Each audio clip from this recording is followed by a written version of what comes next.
ఇప్పుడు ఇప్పుడు నువ్వు ఇఫ్తార్ విందు కూడా ఉన్నది, రేపో ఎల్లుండో ఆవులు ఎల్లుండో ఉంటుంది. అలా పేద ముస్లింలకు అవకాశం ఉంటుందా? ఏముంటది, ఆడ ఎక్కడనో బిచ్చగాళ్ళ లెక్క ఎన్నో ఉంటారు. వీడు ఖజూర్ తీసి టోపీ పెట్టుకుంటాడు, వీడు సున్నతిలు చేసి ఉన్నది, వీడు నమాజ్ తెలియదు, పొద్దుగా లేస్తే అబద్ధాలు, వాడు పోయి ఒక టోపీ పెట్టుకొని ఒక కాస్ట్యూమ్ డిజైనర్ లాగా ఓ బుడ్డర్ ఖాన్ లాగా ఇట్లా తీసి ఆ ఓవైసీ ముఖంలో నోట్ల ఇట్లా పెడతారు, వాడు అని తింటాడు, వీడు కూడా వానికి ఒకటి తినిపిస్తాడు, మీరు ఫోటోలు తీస్తారు, ఇఫ్తార్ విందు సూపర్ అయింది అంటారు, కోట్ల రూపాయలు వానికి వీనికి ఆ కాంట్రాక్టర్ వాడు వీడు తిని అయిపోయి. నువ్వు ఒక పవిత్ర రిలీజియస్ కష్టంతో కూడా ఆర్డర్ కూడా నువ్వు దోపిడీ చేస్తున్నావు. అన్ని కోట్లు ఎట్లయితాయి? నేను అనేది అన్ని కోట్లు అవుతున్నాయి అంటేనే దోపిడీ.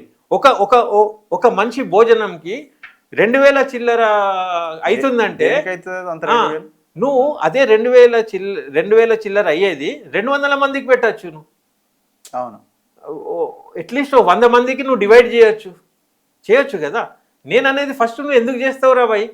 ఎవని ధర్మం వాడు. ఇప్పుడు నేను ఉన్నా, నాకే దేవుడు పైసలు ఇచ్చిండు, గరీబోళ్లకు ఖైరాత్ ఇచ్చుడు, జకాత్ తీసుడు అనేది కష్టం ఉంటుంది. ప్రభుత్వం ఇమ్మని అనలే ఖురాన్లో కానీ ఎక్కడ కానీ. పైసలు ఉన్నోడు లేనోనికి తీసి ఇచ్చుడు ఉన్నది, అది ఇచ్చుకుంటాడు. ఇచ్చుకున్నాడు, మన వాడికి పుణ్యం దక్కద్దా? వాడు ఇచ్చుకుంటాడు. నువ్వెందుకు ఇస్తున్నావు?